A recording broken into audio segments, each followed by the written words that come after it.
Good morning, everyone. Thank you very much for attending this event by ITIF. This is a debate between Robert Atkinson and Andrew McAfee on the impact of employment, of technology and automation on employment. I'm William Doobie, Communications Director for ITIF. I want to thank everyone for attending today. First, I'll introduce the panelists, and then we'll begin with Dr. McAfee providing opening remarks. You want to mention about Ed? So Ed Luce is going to be the moderator for today's event. He is running late at the moment, so when he comes in, he'll take over, but I'll be substituting until he arrives. So Dr. Andrew McAfee is with the MIT Sloan School of Management. He is also co-author of the recent book, Race Against the Machine, and he'll be providing opening remarks on his comments related to technology and job loss. William, thanks very much. And thank you to you and Rob and the ITIF for inviting me here this morning. I'm a little suspicious about you being the moderator. It feels like a little pressing the home court advantage a little heavily. It was too much. Yeah, you didn't need to push it that hard. But we can just pick a moderator randomly from the audience. Yeah, sure, it'll be random. But it's great to be here this morning to discuss a topic that is both really intellectually interesting and fundamentally important at the same time. It's a topic that Rob and I have gone back and forth on in print recently. He's published a couple online articles, and I know that he has tried to be really fair and accurate in presenting my views. All the same, let's just say that it's great to have the chance to put my own words in my mouth.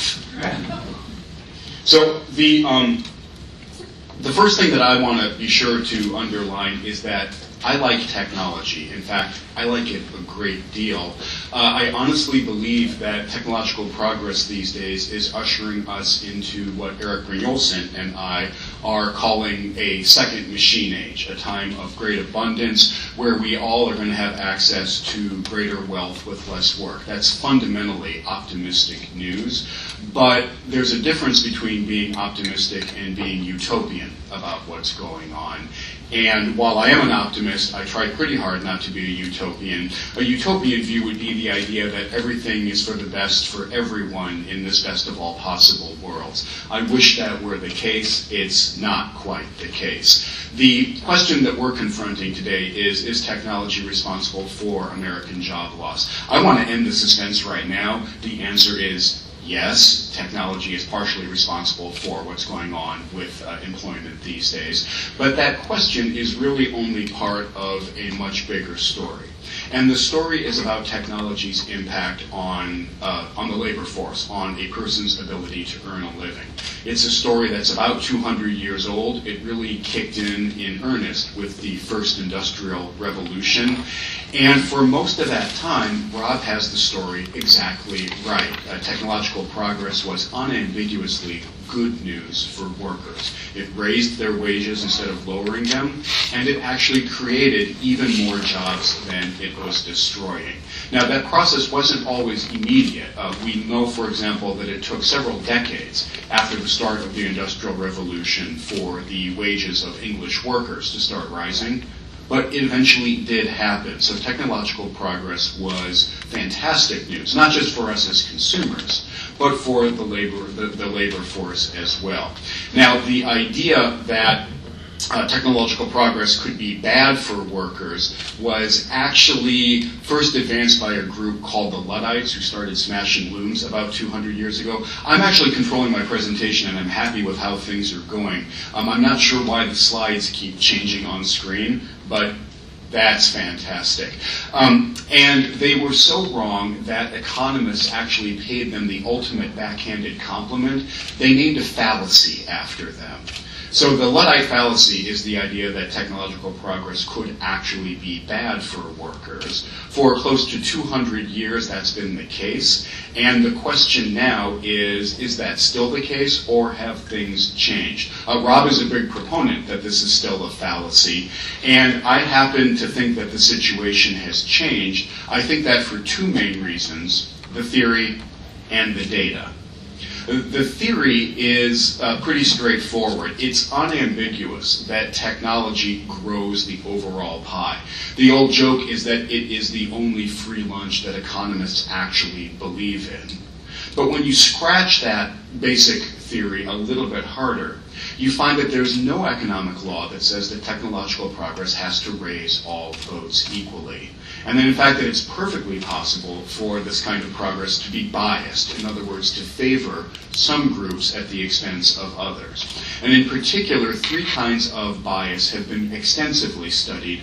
The first one is what we'll call skill-based technological change, which is the idea that technology in general favors more skilled workers over less skilled ones. The basic reason for this is that less skilled workers tend to be doing more routine work, which is easier to automate. The second one is capital bias technological change, which is the idea that technological progress can alter the equation of capital versus labor, the two great inputs into any production process, and start favoring capital over labor eventually.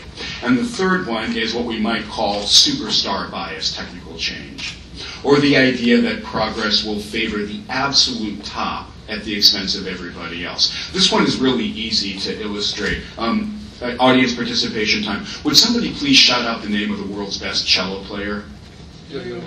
Would somebody please shout out the name of the world's third best cello player? It's still Yo-Yo Ma, right? So he's top 10.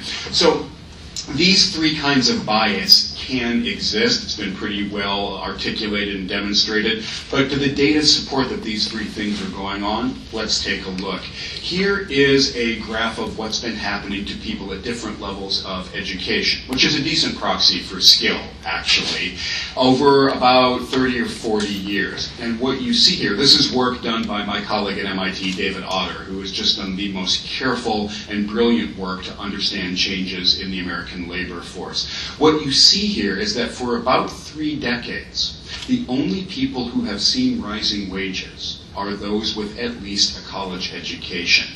This is a bit of a problem because that's less than 40% of the American workforce. So it seems clear that there is some skill bias technical change going on.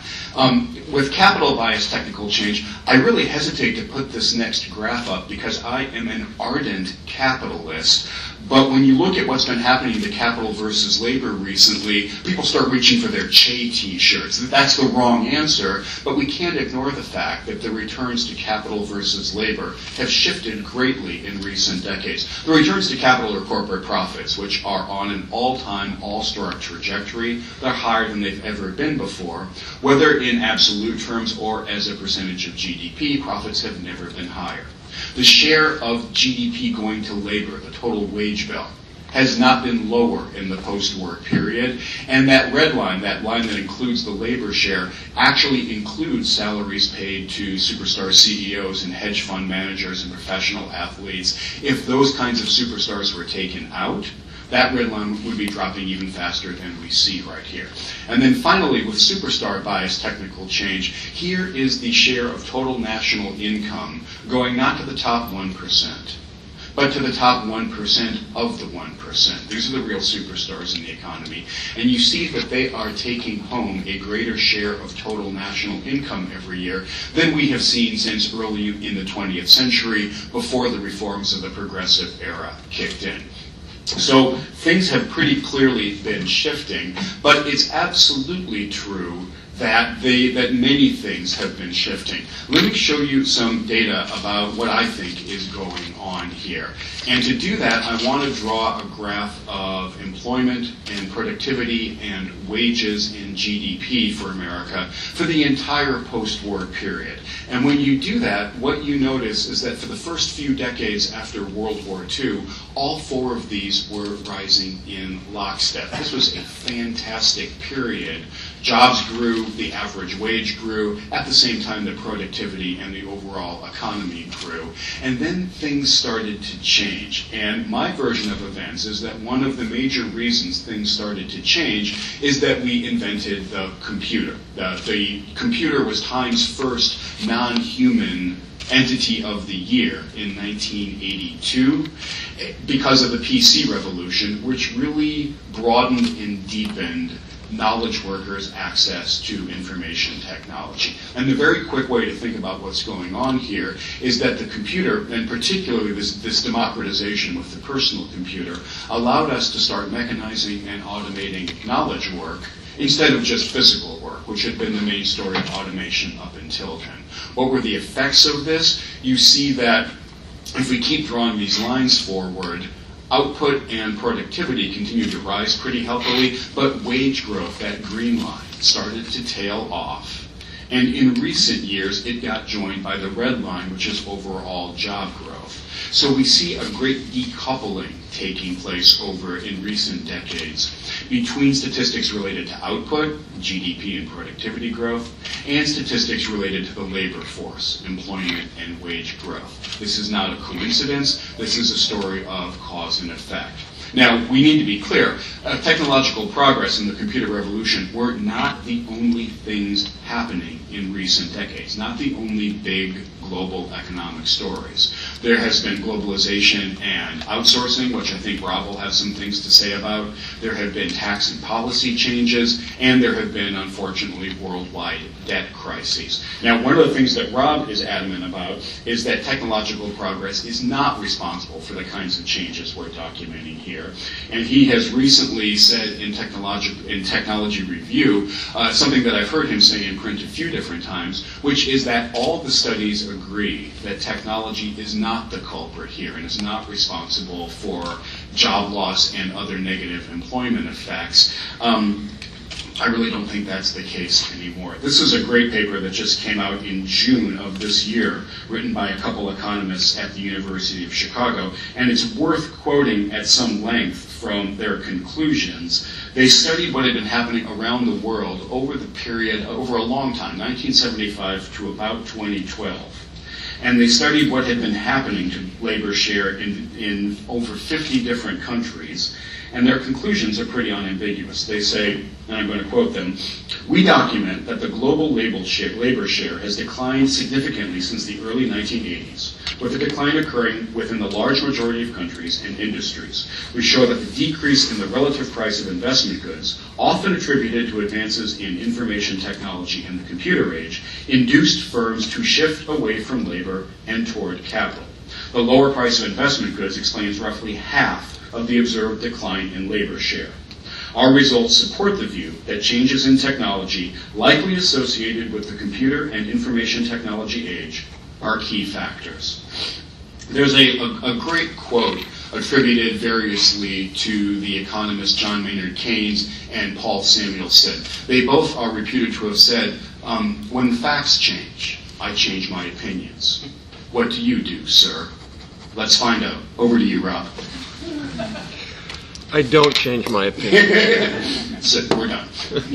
Because the facts have not changed. Well, first of all, I want to first of all say I have great respect for Andrew and his co-author Erik Brynjolfsson at MIT, and so much so that actually Erik is an affiliated expert of ITIF, and I think their work on IT and enterprises is super solid and very insightful.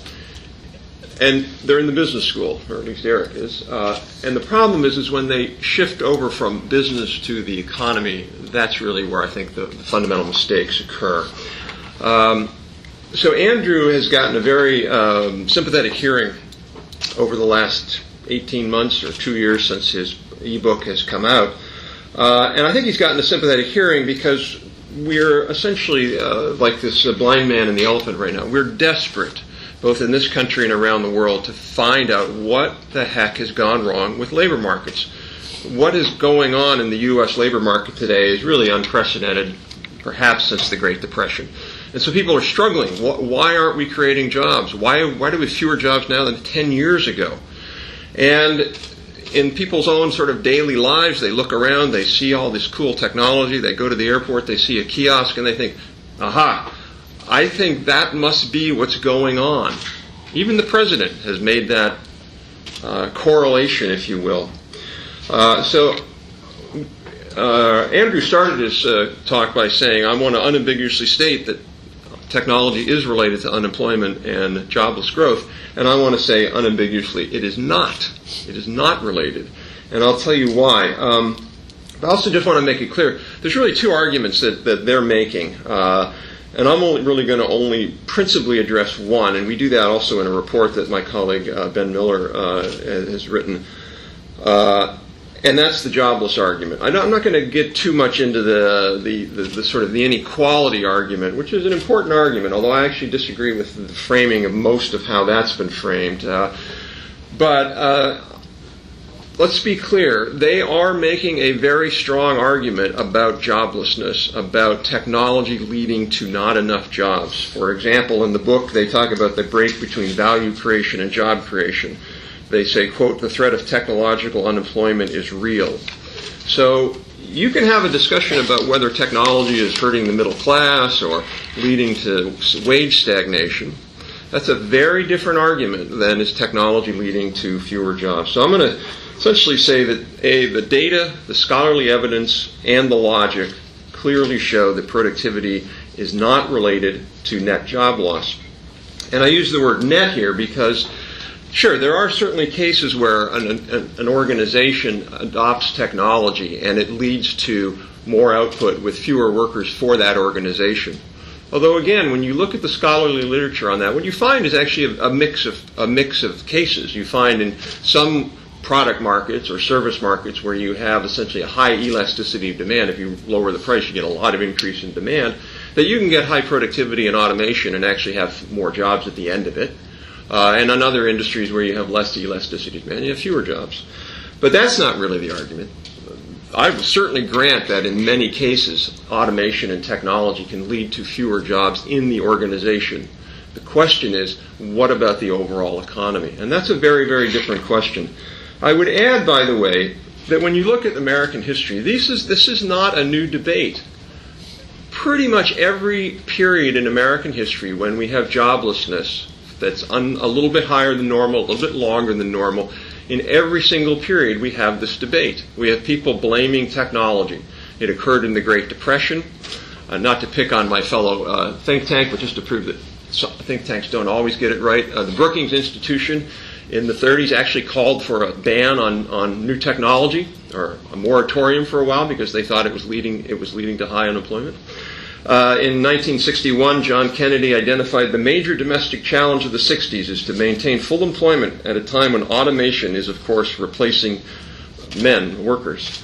Now, 4 years later, nobody talked about that anymore. There was no talk about the threat of automation and jobs. Why was that? Because the economy came roaring back and unemployment went down to unprecedented low rates. So let me talk about first the data. The best study on this is the McKinsey Global Institute. They looked at a study, which we cite in our report, looked at every year from 1929 to 2009. That's 71 years.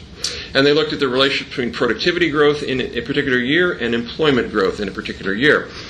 Of those 71 10-year slices, so take a 10-year period, only one of them had declining employment and increasing productivity. Sort of the model that you would expect if Andrew's theory was correct. In 5-year periods, just 8% of them had declining employment and increasing productivity. Those were all, by the way, in the Great Depression. So the evidence shows you can have high productivity and high employment growth. Just look at history. Look at the 1960s. We had productivity grow in the U.S. economy faster than any decade in record. Faster than any decade. 3.1% annualized productivity growth in the 1960s. And yet, unemployment averaged under 5%. How could this be?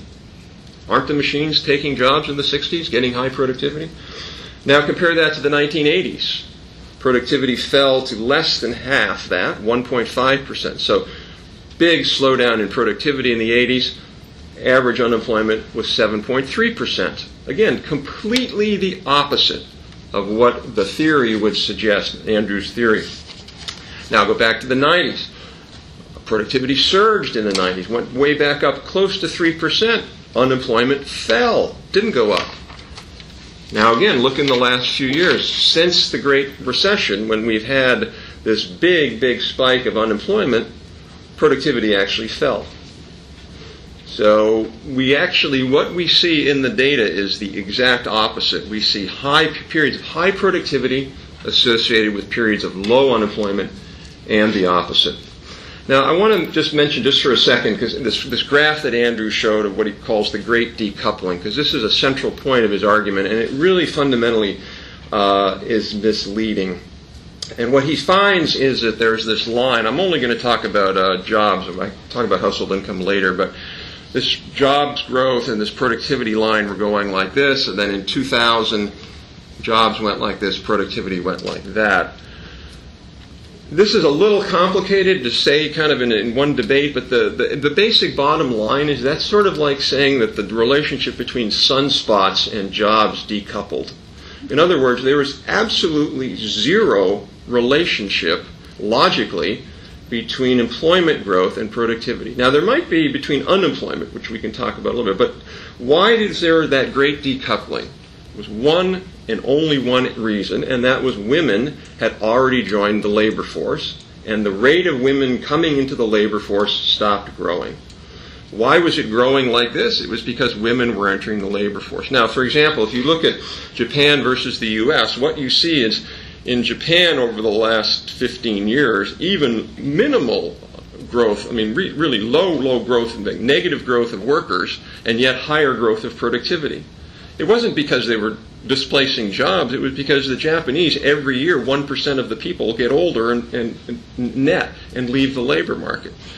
So this is a little bit like saying that the historical relationship between the Yankees winning the World Series and productivity is now broken. In fact, over the last 2 decades, when the Yankees won the World Series, productivity was 30% higher in those years. And now it's not. So something must be broken. In other words, there's simply no relationship between those two things. Scholarly studies, Andrew talked about that study, but that study really was not about employment. That was about labor share of total income, which, by the way, the other factor there that people don't talk about, if you think about where did all this money go, it didn't, as they say, it didn't go to banks. It went to old people. So the share of national income going to old people, in other words, retirees, that's the big problem we have today. That's why worker share is not really growing. But in any case, we reviewed virtually every study we could find, the scholarly, peer-reviewed economic studies, and let me just cite 2 of them. One from the OECD that reviewed the literature, and it said, quote, historically, the income-generating effects of new technologies have proved more powerful than the labor-displacing effects. Technological progress has been accompanied not only by higher output and productivity, which Andrew acknowledges, but also by higher overall employment. A study in 2004 by the International Labor Organization, their World Employment Report, again, they did a comprehensive survey of all the scholarly literature, and they found, quote, strong support for simultaneous growth and employment in the medium term. Now, the key here, by the way, is the medium term. There are some academic studies that find in the very short term, like 1 year, that high productivity leads to more jobs, and there are some that find high productivity leads to fewer jobs. So there's sort of a mix of findings in the scholarly literature. But once you move out to the medium term, 3 years to 5 years, pretty much consensus that higher productivity leads to either the same amount of jobs, or no negative job effects, or positive job effects. So why is that? Why would we see that? Isn't that illogical? You have high productivity, it eliminates maybe jobs in enterprises that adopt them, and yet we see growing jobs. Why is that? The principal reason why people, I think, buy into this argument is that they look only at first-order effects. In other words, company does some automation, they perhaps lay workers off, those workers are gone. This is what economists call the lump of labor fallacy. In other words, it's a certain number of jobs, once you limit them, they're gone. But the reason why we see high productivity leading to more jobs is because of second-order effects. So any company that adopts automation, machines, software, whatever, to improve productivity does it for one reason only, and that's they want to be able to sell things to consumers at a lower price. Well, where does that savings go? Most of those savings, when a company cuts their costs, which is by definition what they do, nobody's going to adopt a robot that costs more than a worker. So by definition, they're cutting their costs.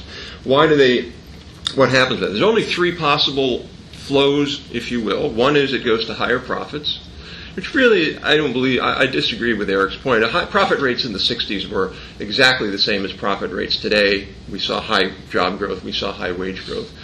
But most of the effect actually goes to lower prices. And what do you do with lower prices? Well, consumers now, let's just use the example of a car factory, car company. They adopt automation. They buy a bunch of robots. They now sell the Ford Taurus or whatever this Ford sells these days. They sell it for $100 less. Well, that money doesn't get buried under the mattress. Those consumers now have $100, and they go and they spend it. And they'll spend it on maybe restaurant meals, or they'll spend it on buying a Kindle, or they'll spend it on whatever, a new shirt. And then that second-order effect, in turn, creates jobs. So that's really the key. There are these second-order effects. Things get cheaper, or the companies actually, in some cases, may raise wages. In either way, that spending gets recycled back in the economy.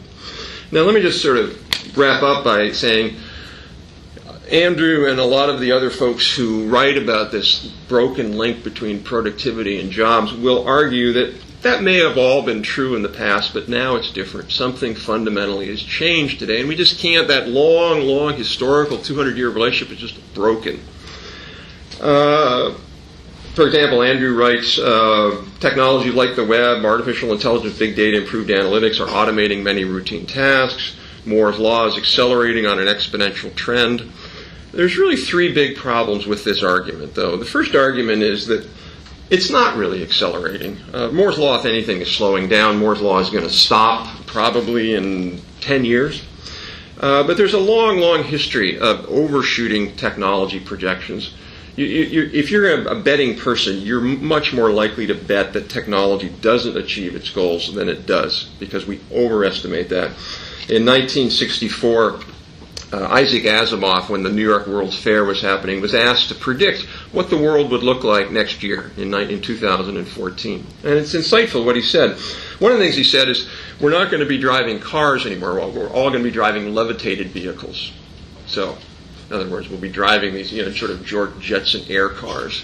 That quite didn't happen, I don't think. But he also said that there will be no more routine jobs. That mankind will largely be a race of machine tenders. Now, I suppose if you think that the barista at Starbucks is a machine tender, that may have, his book may have come true. Herman Kahn, the famous guy who was modeled after Dr. Strangelove, he wrote a book in 1967 called The Year 2000. And he predicted that by 2000, computers are likely to match or surpass human intellectual abilities, including creative and aesthetic capabilities. In other words, write songs. Well, that hasn't happened. Alan Turing, the famous computer scientist, predicted that what became the Turing test, in other words, a machine that you cannot tell the difference of, will be done by 2000. Now, as great as a computer system like Watson is, Watson has not won the Turing test yet. So the real answer is, tools take a long, long time to get better. They don't automatically all just magically appear. The second problem is that I think a little bit of Andrew's argument is that it's a little bit of the elephant and the blind man. So Andrew's looking at one part of the economy where there is an enormous amount of technological change going on, and that's largely in information processing functions. Going to the airport and giving somebody your ticket. You don't really need a person to do that.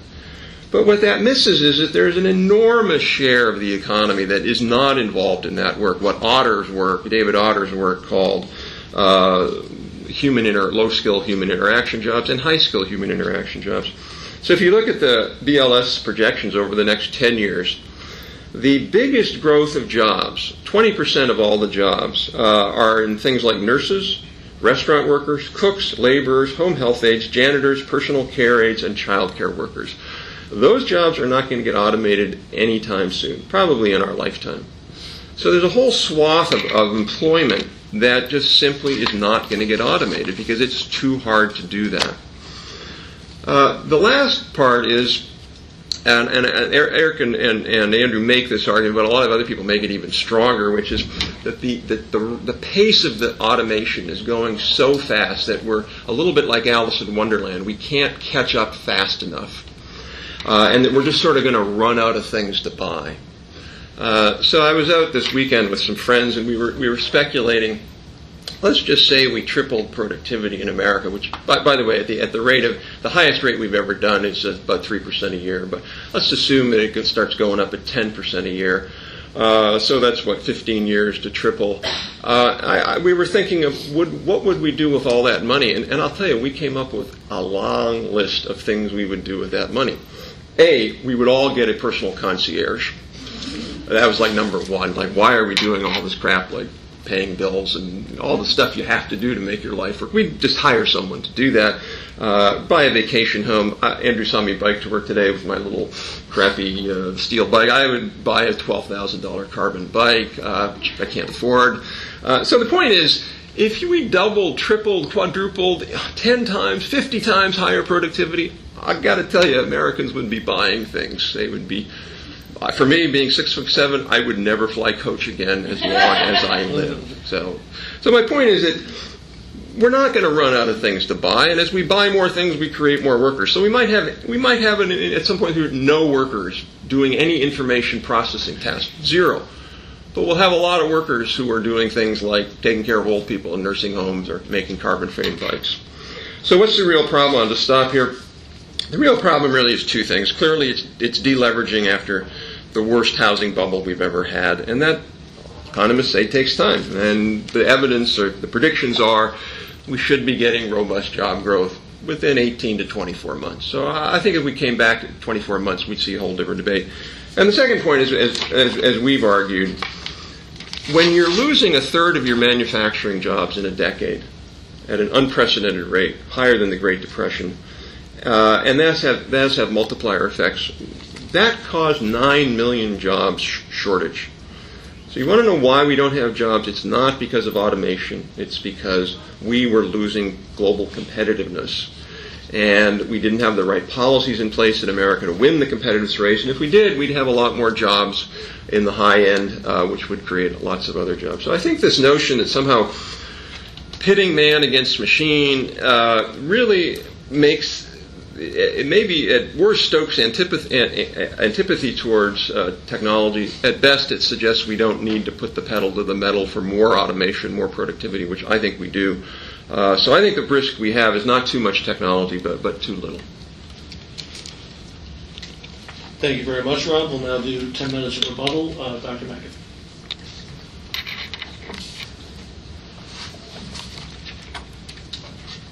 So that was a long way of answering the question that no, opinions don't change even in the face of changed facts. And I think it's important, again, that I'm here today so I can put my own words in my mouth. If anyone takes the impression away that my colleagues and I are technology pessimists or that we want to do anything except step on the gas pedal harder with progress and innovation and productivity growth, that's categorically false. It's the wrong impression.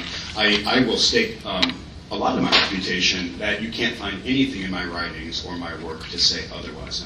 I'll repeat it. I'm a huge technology optimist. Rob ended with the manufacturing industry, which is kind of an interesting place to begin. And he says the reason we have seen job loss in manufacturing is not because of productivity growth. It's because of a loss of competitiveness. In particular, the shifting of a lot of manufacturing activity over to powerhouses like China. It's interesting, though, the year of peak manufacturing employment in China was either 1996 or 1997. Since then, they have seen declining employment. It's not because it's gone to even lower wage countries than them. It's simply because of automation and mechanization and other forms of technology. Overall, manufacturing employment is on the decline in China, in Japan, in Germany, in most countries around the world. And between 1995 and 2002, global manufacturing output increased by 30%, while 22 million jobs in that industry went away. Now, Rob brought up this interesting tiered structure. He said Erik and I concentrate on the organization and ignore the economy. There's this link in the middle called the industry, and we are very clearly seeing that automation can lead to net job loss at an industry level. The story of manufacturing is unambiguous on that point. Rob's point then, though, becomes really interesting. He says, again, let's not worry about that, because those jobs are going to migrate elsewhere because our wants and our needs and our spending habits, especially if you're American, I guess, your spending habits happen to be infinite. I agree with almost all of that. I do not agree that we humans have some finite amount of wants, and once those are satisfied, we're going to turn off our spigot as consumers. What innovators do is come up with new things that we didn't even know we need. So I perfectly accept that our wants are infinite. What I have a lot more trouble with is the idea that our wants are going to need to be satisfied by lots of human labor going forward. Rob talked about a few of the things that he would buy if productivity skyrocketed and he found himself with a lot more disposable income. A Kindle was one thing that he mentioned. I find that interesting because it's an example of what we are spending a lot of our money on these days is products in the digital world, as our iPads and iPhones and Kindles and digital music and books and things like that. The tech industry is a great source of innovation and of coming up with new things for us to want. It is not a great source of job growth. To make that concrete, the four companies that are called the four horsemen of the tech apocalypse these days, Apple, Amazon, Facebook, and Google, combined to generate massive amounts of innovation, satisfying needs, again, we didn't even know we had. And the last time I checked, they had a combined market capitalization of about $900 billion. Those four companies combined employ fewer than 200,000 people, which is about the number of people that enter the American labor force less than every 2 months these days. So if we're looking for high-tech industries to put people to work, we're looking in the wrong place. Rob also mentioned, though, that a lot of jobs these days don't involve information processing and don't involve information technology. One of the things he says he'll spend his money on is business class airfare seats going forward. If I were anywhere near your height, I would absolutely do the same thing. How many of us are confident that in 10 or 20 years, airplanes are still going to be flown by human beings, though? Right now, Google has a fleet of cars on the road that have driven hundreds of thousands of miles in traffic, in all conditions. The only accidents they've had are when the car was in manual driving mode. The other one was when it was rear-ended at a stoplight by a human driver. Computers are very good at piloting vehicles these days. One of my colleagues at MIT is named Missy Cummings. She's a former fighter pilot in the Navy who transferred over to the Aero-Astro department at MIT. And when you ask her why she transferred, it said, I left being a Navy pilot when they would no longer let me land my own plane on the deck of an aircraft carrier. I had to push a button and sit back and let that happen. The broader point is that a lot of jobs that we think of as being far from information processing jobs and far from the high-tech industry are being very rapidly automated and digitized. So we can think about driving cars, we can think about medical diagnosis, for example. Watson, after winning Jeopardy, has been going to medical school. And just like it beat the very best knowledge workers in the quiz show industry, I'm pretty convinced it's going to be the world's best diagnostician going forward. So I'm a lot less confident than Rob is that we are going to rely on human beings, or that we're going to prefer human beings to satisfy our wants going forward. Rob made a very interesting distinction. He said the argument about rising inequality or polarization is very different than the argument about net job loss from technology. I don't agree with that. Those are actually two sides of the same coin. If the wage you can command in the market drops low enough because of polarization and technological progress, you're going to prefer to sit on the sidelines, go on disability, keep looking for work, as opposed to taking a job. We see all of these things going on very clearly. The long-term unemployment rate is much, much higher than it's ever been in the post-war period. The number of people on disability is soaring in a way that we've never seen before. And the labor force participation rate, the number of people who have a job or are looking for a job, has dropped back to levels that we have not seen since 1978. So the idea that polarization, that the decline, the hollowing out of the middle class and the downward pressure on wages is somehow completely separate from the jobs question, just is not an idea that holds up very well. The last point I want to end on is a thought experiment. Rob's comments remind me of what someone who was very well versed in the agrarian British economy would say at the start of the Industrial Revolution that don't worry, nothing really new under the sun here. To think that we are not in a new age because of information technology and all of its associated advances is just incredibly short-sighted. I agree with Rob, it's very hard to project accurately what's going to happen 20, 30, 40 years because of technological progress. That's not because it keeps lowballing our expectations. That's because it keeps outstripping our expectations. So I want to leave you with a thought experiment. I want to think about the economy that we would have if an Android were available that cost on the order of $10 to make, that ran on a fantastic power supply that didn't need to be renewed, and that could do just about anything a human worker could do.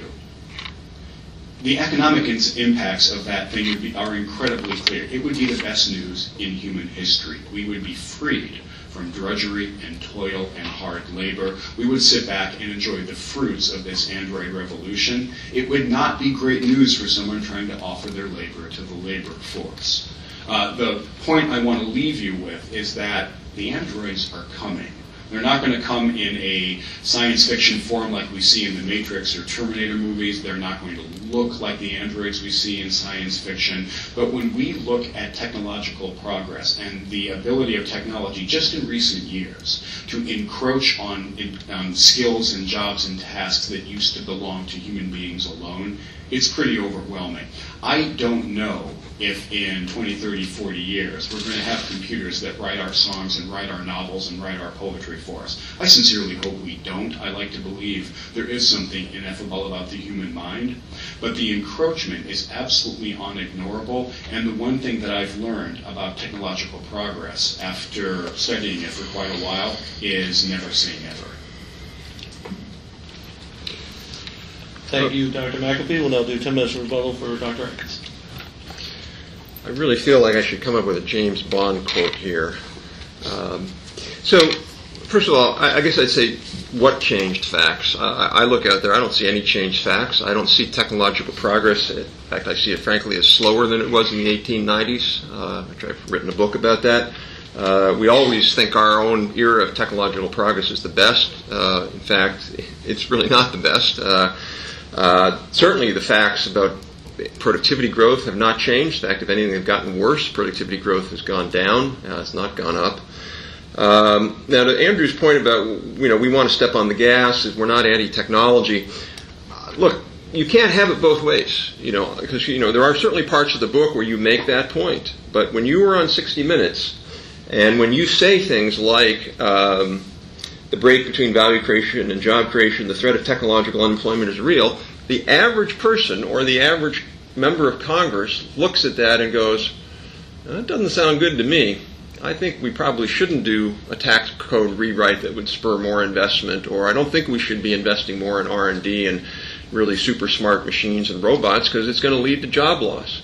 So I don't think you can say both things. If you're saying that technological unemployment is real, you can't at the same time say, oh, well, we're not responsible for what people do with our work. Because what people do with your work, even though you may not say it, people say, let's take the foot off the gas. Now, this other point about manufacturing, which my colleague Stephen Ezell and I wrote a long piece on that called Worse Than the Great Depression. We never, ever said that all the loss of the 5.6 million manufacturing jobs in the 2000s was due to offshoring. We've never said that. Clearly, some of that loss is due to productivity, but not all of it. And in our view, about 60% of it is due to loss of competitive position. Hey, Andrew, you talk about the China data, and look, the reality is there are many, many people who cite that China data. But what is wrong with that China data, I encourage you to read this report. This is a report, a March 2001 article from the Monthly Labor Review, which is the BLS publication, called Manufacturing in China by Judith Bannister and George Cook. And the reason the China data are the way they are is that in the late 90s, China made a definitional change of what constituted manufacturing. And so before that period, you were some little blacksmith in one of their million villages. You were counted as a manufacturer. After that period, you were not. So they say, quote, "The numerical change in manufacturing jobs in China is not part of a real trend, but instead constitutes a break in the series. Despite the statistical breaks, it is still clear that the actual trend from 1999 is that manufacturing employment increased every year. In fact, it's gone up just in 6 years. It went up 5 or 6 million jobs." So I understand why you say that, because it's an easy mistake to make. But the reality is, when you reuse the same apples-to-apples definition of manufacturing, in other words, a plant, a factory, manufacturing jobs have gone up in China. In Germany, manufacturing jobs went down, but they only went down a few percentage points. They didn't go down by a third. So this notion somehow that, well, it's all going away, I just think is wrong. Lastly, you say, first of all, by the way, I did not say that I would buy a Kindle with my new monies. I already have some kind of device. What I did say is that my wants are infinite. And you can't, if your wants are infinite, then fundamentally the only possible way you could get into a scenario with joblessness is that you automate every single function in the economy at once. Now, I'm going to say that that's simply not possible. I don't care how good airplanes are. You're never going to have an airplane without a pilot. That's never going to happen, because you need that person on the plane in case something goes wrong. If for no other reason, people are going to scream like the movie Airplane because they're on a plane with no pilot. So yeah, you'll have an enablement of certain things. So let me leave you with a scenario. Let's just say that all 300 or so major occupations in the U.S. are automated except for 2. And let's just say they're massage therapists. By the way, that's the other thing I'd do with my money. If I had extra money, I'd get a massage every couple of weeks to, work on my back. Massage therapists and chefs. Those are the 2 things that aren't automated. Everything else is automated, including think tanks, which I tell you, that's a very, very depressing thought. Well, what would happen? What would happen would be we would all be massage therapists and chefs. In other words, the occupational distribution shifts to things we can't automate away from things we can automate. So I don't really care how fast. Again, you make this point that the androids are going to come and they're going to replace everything. First of all, that's not going to happen. There are just many things that are way too complicated. Secondly, even if it were to happen, as I said, it's not going to do everything, and that means that there are going to be still some jobs left.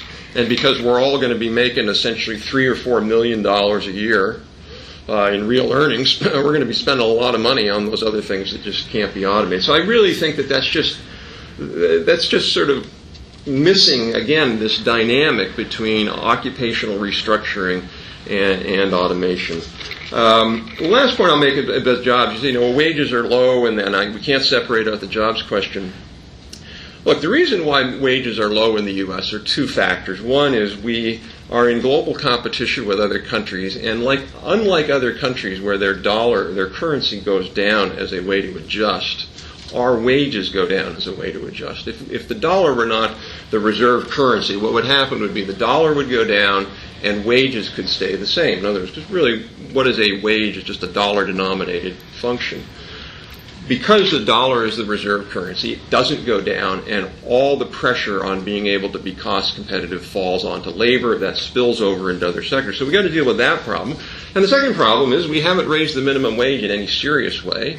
So why don't we talk about things like that rather than, again, blaming technology for this problem? Thank you, Rob. So now I have a few questions to ask to follow up on the back and forth, and then I'll open up for questions from the floor. First to Dr. McAfee. Dr. McAfee, in Dr. Atkinson's rebuttal, he had discussed the example of unemployment and productivity both stagnating since 2008.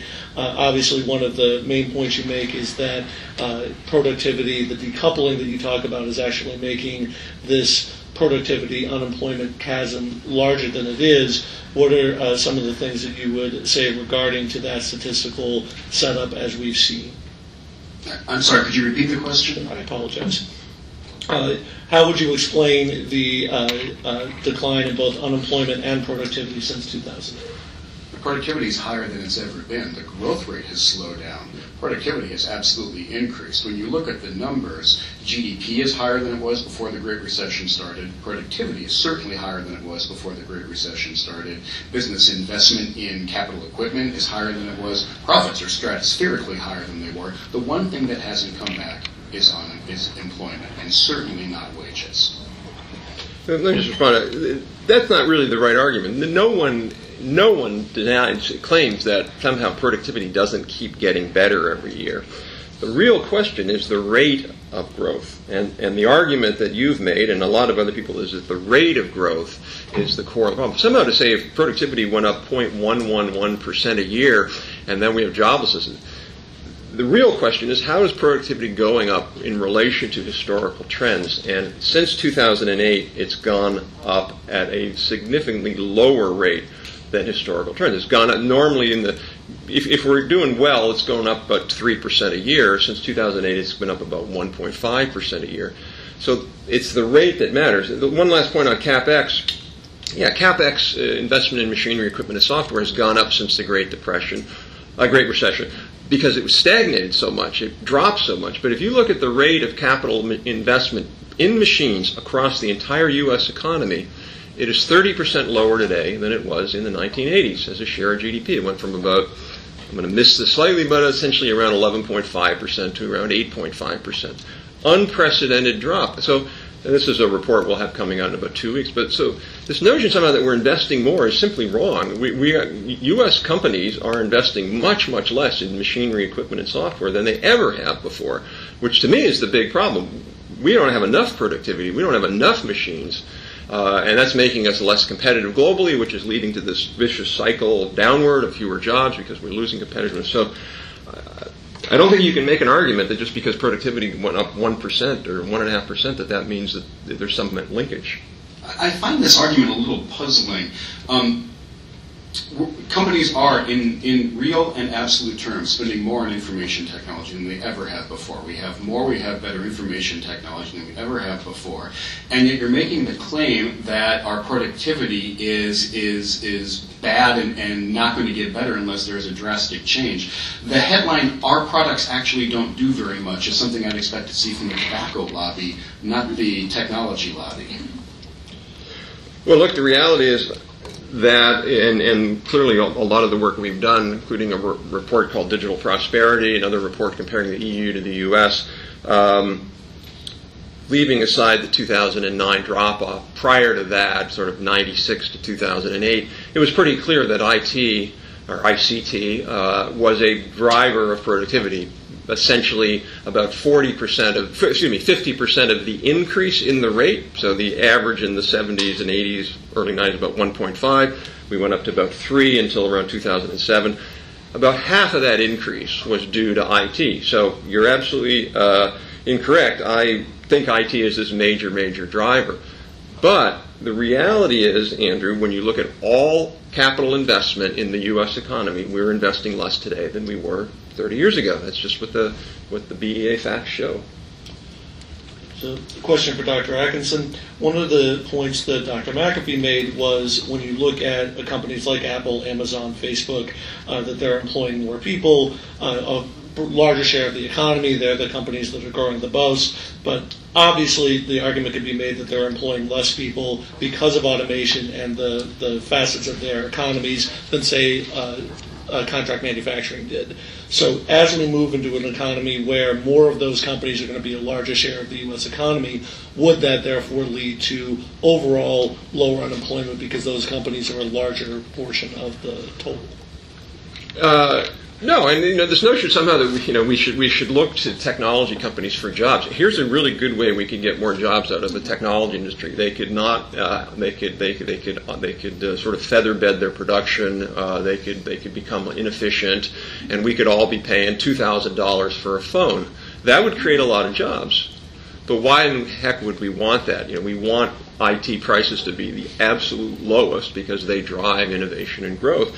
So that's not the right question. I don't think the right question is, if you want to know where you're going to get jobs, it's like the graduate said plastics. The place we're going to get jobs over the next 20 years is one major sector. Is healthcare. we're getting old. There's going to be an enormous increase in spending, and we're going to be having a big share of our population working in healthcare.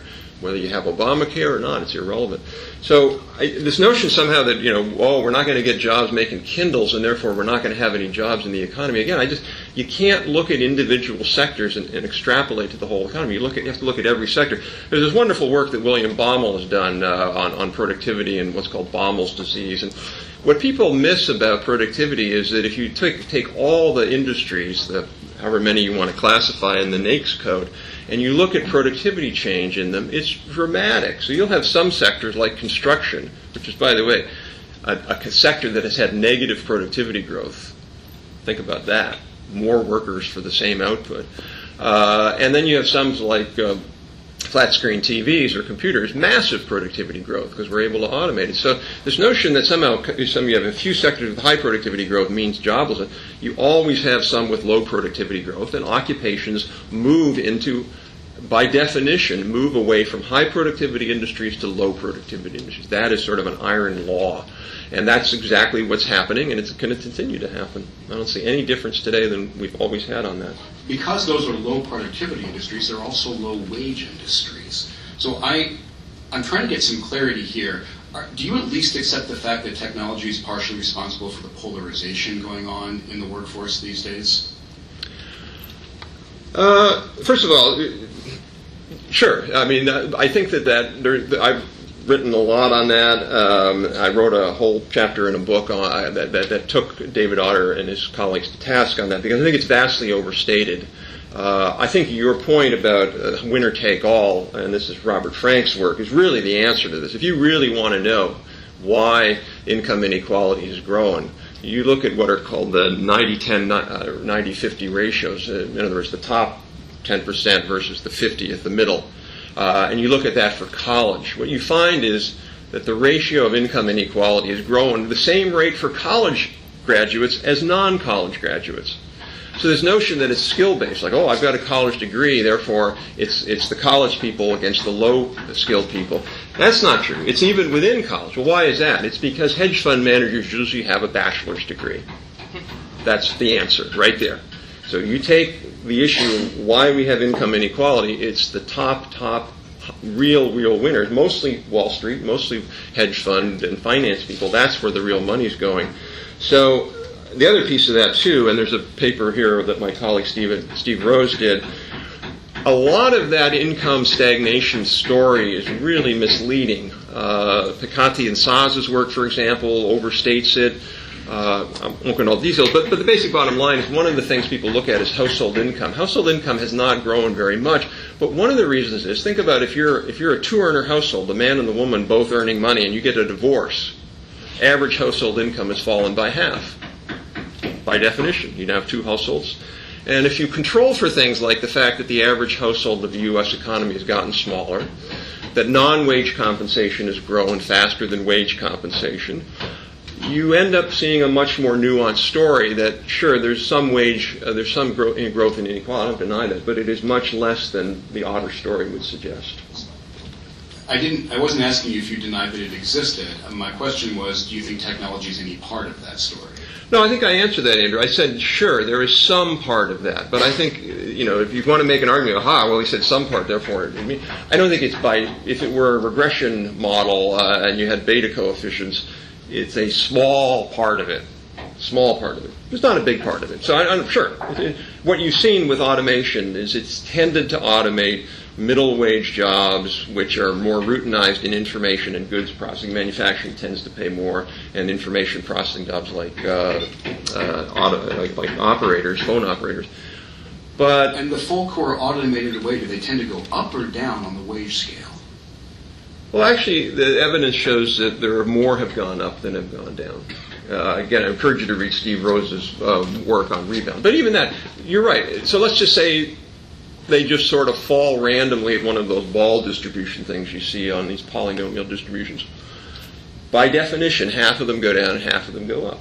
If they fall randomly. I believe they do fall randomly. In fact, I actually think the evidence is the other way, but I don't. And the other thing too, look, I'm more than happy to acknowledge it, and I completely agree with you. I mean, we're in 100% agreement that the problem of low-wage job growth is a serious crisis in America. Again, you look at those BLS data. The top 10 fastest-growing jobs in America pay $23,000 a year on average. That's a huge problem. But I think the solution, frankly, there is technology. What I think we need to have is a national strategy that says, what are those jobs? How could we apply better technology so we have fewer of them? So then people can migrate up into higher wage jobs and give people the training and the skills to be able to do that. But I don't think somehow we can just say, technology is this core problem that's putting people in immiseration. Any questions? Yeah, so I'd like to open it up for questions from the floor. Sir? I'd like to make a couple observations, if I could, quickly. First, it seems to me that the last comment about the problem of low-wage job growth is directly opposite to the comment that the outcome of losing high-wage jobs is a random distribution. That is incorrect, I believe. And I think the BLS job growth projections over the next 20 years to which you referred actually show home health care aides, nursing assistants, and a whole series of low-wage domestic service jobs. Very few paying anything like the wages that were in manufacturing. Over the last 30 years, I've watched the patterns that Dr. McAfee has described. And I'd like to just reflect on a couple. Paper mills. Primary paper mills used to employ 2,500 people. And those people would do everything from take the logs out of the river to run them through the mill. They now cost $2 billion for a new primary paper mill. They employ 100 people who are very well paid, but they are humans who are, in Asimov's phrase, machine tenders. Country music backup singers. It used to be that when you listened to a country music recording, you heard a chorus when there were multiple harmonies. Now, there's an engineer with 64 computer tracks, and the 64 computer tracks allow the same top-rated country music singer to record his or her voice a dozen times to replicate a chorus. And 11 other people no longer work in the field. And I could go on and on. Agriculture, for one person working in agriculture now, in 1929, there were 100. So part of the problem we have, and I think the point about distribution is a crucial point, is that the types of jobs that remain may not be fitted to the characteristics of the people in the labor force. And so Dr. McAfee's point about more and more people on disability, more and more people on long-term unemployment, more and more people dropping out of the labor force is something that you see across the United States. And when I drive across the United States, the growth area is the hospital center with dialysis centers, which is a pretty grim outcome for a large proportion of the population. My question is this. One thing technology has facilitated is the offshoring of anything that can be automated or digitized.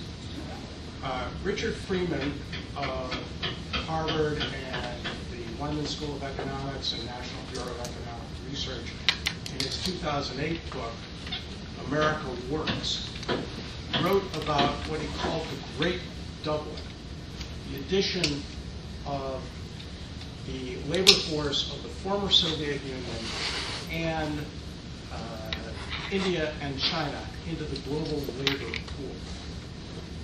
That seems to me, and what he said was, from an economist point of view, that means labor... Sir, I'm sorry, just so we can get other folks in, I'll let the folks answer your question. Okay, so the question is, how does that confounding factor play out against technology for both respondents, please? And again, it's absolutely clear that globalization is one of the great stories of recent decades, just like technology is. My bumper sticker answer to your question, offshoring is a way station on the way to automation. A few more ticks of Moore's Law, and the robots and the software agents are going to work cheaper than the Chinese and the Indians. Look, it's one of the problems with this debate is we can always look at particular industries and say, automation eliminated jobs.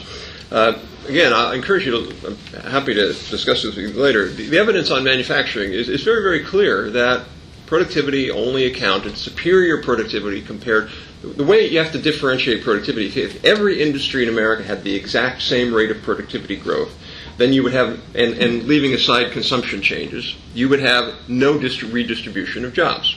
Okay? The reason why you have some shifting of jobs from manufacturing to non-manufacturing is because you have higher productivity in manufacturing than the rest of the economy. But that doesn't explain 100% of it. It doesn't even explain 50% of it. It explains about 40% of it.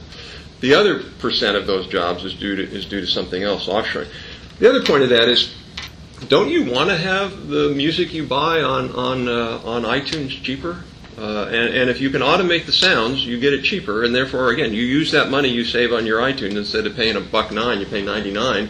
You use that money somewhere else, and that creates jobs. So I just think, again, this notion somehow that we look at individual occupations or industries and see big declines really has no bearing on the overall notion of how many jobs we have. This notion that somehow we're just creating low-wage jobs, again, that's not really what the evidence shows. We are creating more of them, but again, the answer to that to me is if we really wanted a great productivity strategy, we would focus on automating high-wage jobs and low-wage jobs. That's really where we go. That ends up creating more middle-wage jobs. But we don't do that. We have no strategy in the U.S. We have no sort of plan about we don't have an occupational policy in the U.S.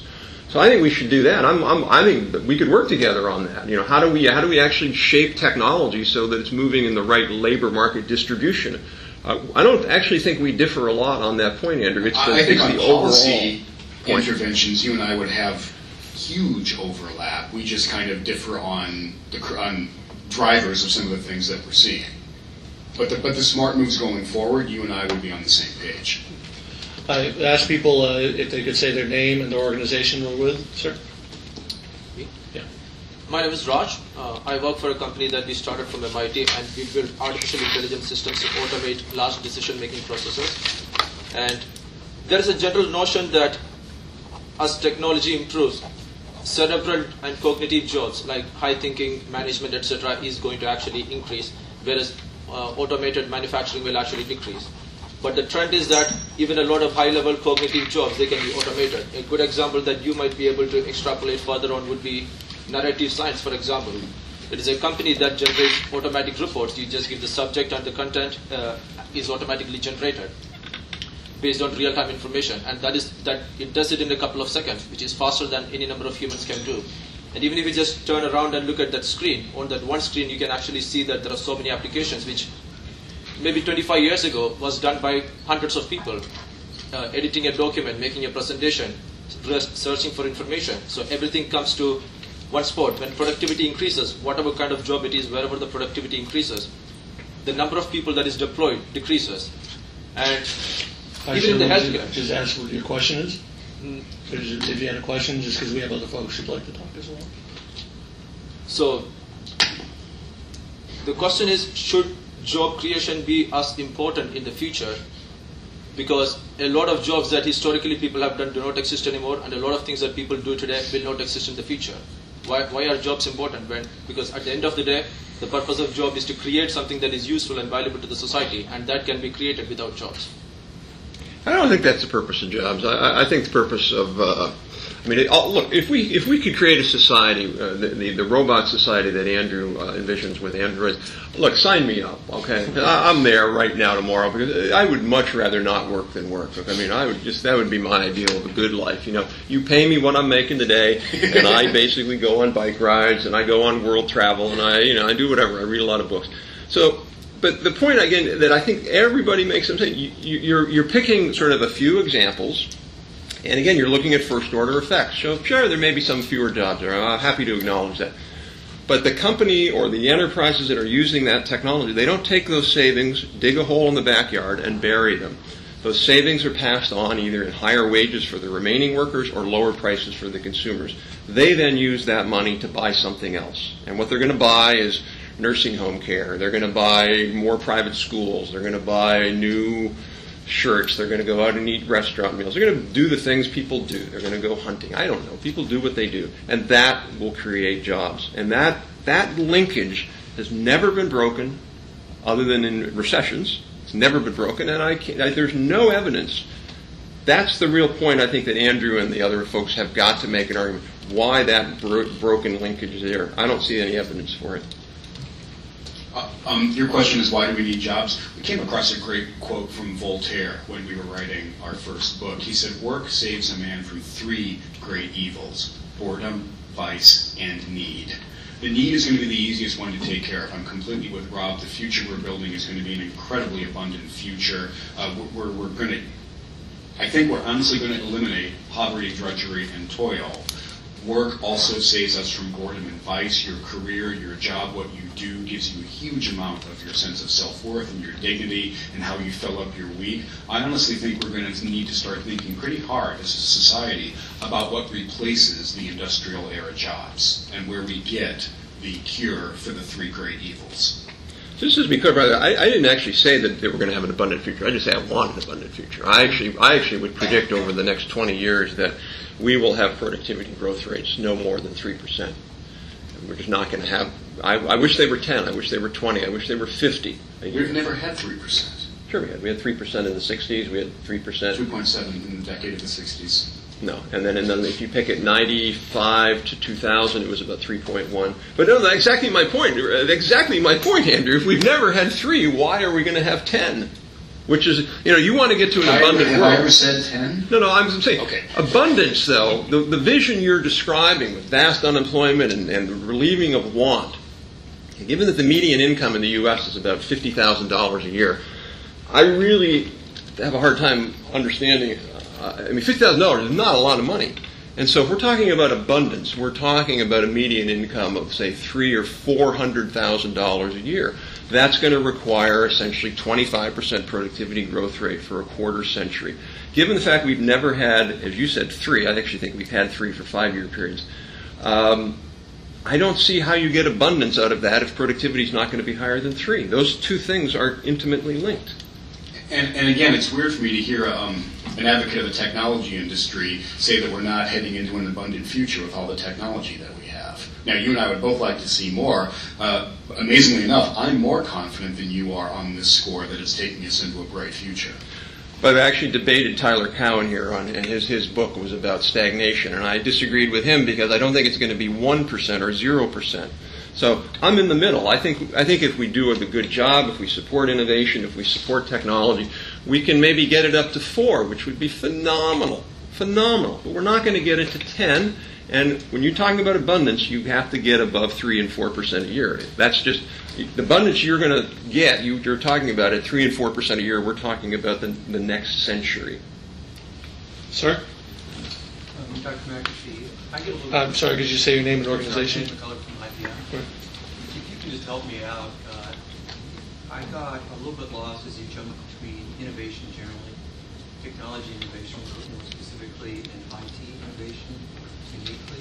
What are the specific characteristics of IT innovation that you think are job filling as opposed to other more broad types of innovation that are there? In what way does it differ from those Luddites in their And again, I think both the theory and the data are showing that it's different. We have seen skill-biased, capital-biased, and superstar-biased technical change in recent decades that we have not seen before. I'm not talking about the symptoms. I'm talking about the drivers. When you look at the total, so the question is, what is it about information technology that's different from automated looms and steam engines and previous generations of technology? My view on that is that when you look at the total bundle of things that a human being could offer the labor force, we got this constellation of abilities. All previous generations of technology put together have encroached very, very little on that bundle. Our ability to lift, technology could lift heavier things than we could. It could run faster than we could. It didn't encroach at all on our cognitive abilities. It didn't encroach much at all on our sensory-motor abilities. Those are being encroached on like crazy these days by the technologies that your company and many others are developing. So the economic refuge available for human beings, the stuff where we have a comparative advantage over digital stuff, is over automated stuff, is shrinking more rapidly than it's ever been the case before. Computer vision is better than our vision right now. Computer hearing is better than our hearing right now. Our fine motor skills still have the edge. Some aspects of our pattern recognition ability and our ability to communicate, we still have the high ground here. But I think that water is rising fast. Again, I think that's a very misleading view of history. I mean, using an IBM example, IBM invented the check encoder, I believe, and that was a big, big change in terms of how humans had to write these things down with their hand. Now you had mag-stripe check encoders. We used to have a whole set of people called bowling pin boys. When you'd go bowling, these young boys would be in the back of the bowling alley and they'd reset the pins. And thank God, whatever that company is that makes the bowling pin sets invented that and automated those jobs out of existence, because those were terrible jobs. Telephone switches. Thank God we invented, AT&T invented telephone switches, because we would have had, I think everybody in the U.S., this might go back to my example, everybody in the U.S. would be a telephone operator today. Without that. Cash machine. So again, I don't think what we're seeing is anything different than what we've had before. I don't think the pace of change is different. There are just millions and millions of jobs that this technology won't affect at any time soon. Janitors. I hate to say that. I love to say this. Think tanks. Okay, I don't care what your technology does. Your technology is not going to replace a think tank. Your technology is not going to replace senior management at a corporation. Your technology is not going to replace somebody turning someone over in a nursing home. What about the legal profession? Okay, the legal profession is a good example because everybody talks about this is one of these favorite examples. Oh, let's talk about the legal profession and discovery. The New York Times.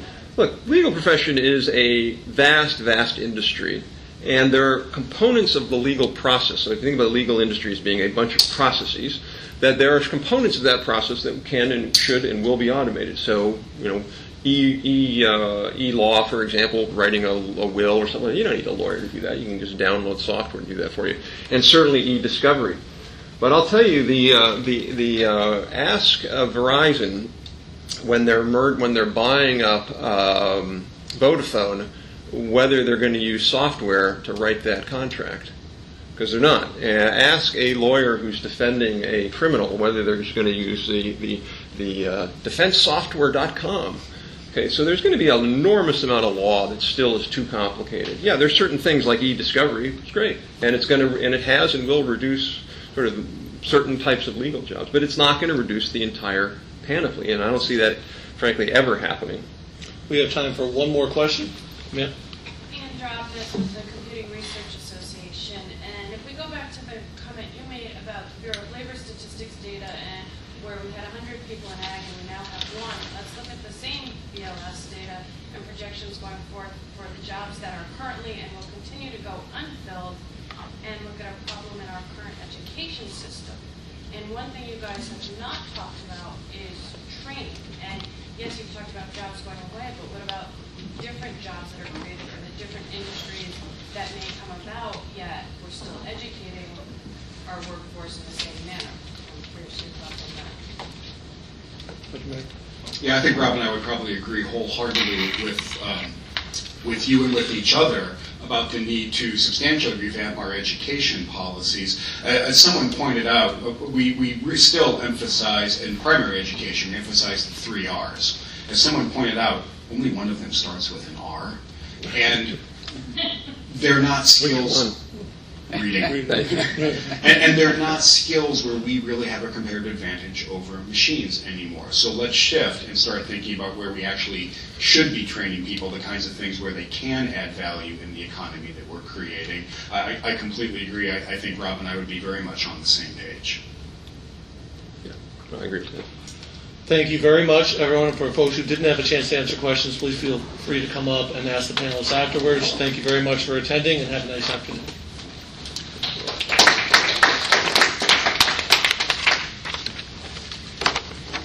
Thank you for your patience.